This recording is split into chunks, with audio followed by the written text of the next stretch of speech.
I feel for men today in this world. When we talk about loneliness, which is much bigger in men today than women, because women socialize more easier with each other. And then we talk about loneliness and men going through any kind of grief or loss, like a divorce or a let go of some sort. I feel for men today in this world because if they don't have connection with each other, to be able to hold each other, they internalize it, and the only people that they have to deeply talk about it is often maybe they have a connection with their parents, that is mom or dad, and if not, usually it's a spouse or a partner, and usually it's only that person will hug him.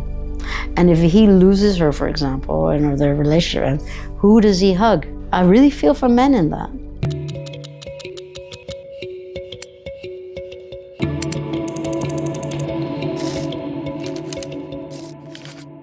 When we talk about loneliness, which is much bigger in men today, than women, because women socialize more easier with each other.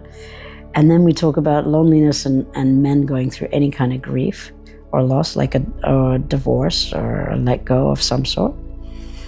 I feel for men today in this world because if they don't have connection with each other, to be able to hold each other, they internalize it, and the only people that they have to deeply talk about it is often maybe they have a connection with their parents, that is mom or dad, and if not, usually it's a spouse or a partner, and usually it's only that person will hug him.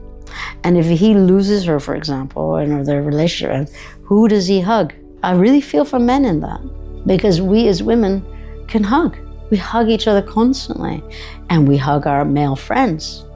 And I know men can go the big pat and but you know that majority of men hold that the loss, grief, or the pain, whatever it may be. It's amazing.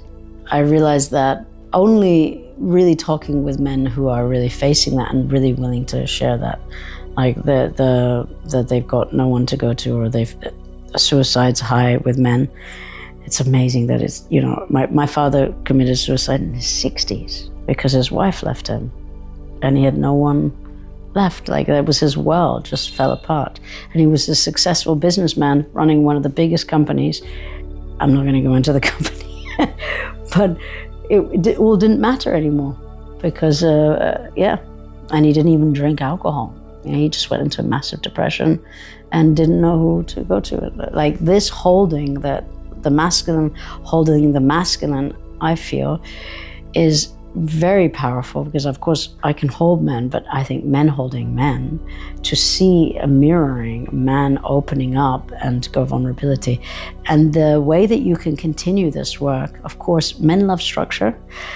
They can orientate a bit to solution, of course, fix it, how do we fix it? If you can take that out of the equation and go more for structure, you can teach them how to do like a 5-step opening in communication and how to hold another man by a training that you do or a simple technique that you do. And it becomes something that they all know how to do when another man comes knocking or when you reach out. And oh man, I can go on and on and on here because it's my world, right? I'm developing these processes and things like that. We have a beautiful footage over the years of being in the volunteers and the team where men are holding men, in the breaks when you guys walk out, And it's so beautiful to capture. It's so normal for me in my journey, and I can see the value in it, of course. If you're going to do the 7-second, by the way, hug, I highly recommend suggesting not to do the pat at the end. It's something that it makes them feel like, oh yeah, we end it with a pat and we're good. There was nothing, no exchange of anything, that was weird, Yeah, it's like an awkwardness that they don't know how to do it yet. Yeah. That's right. You do.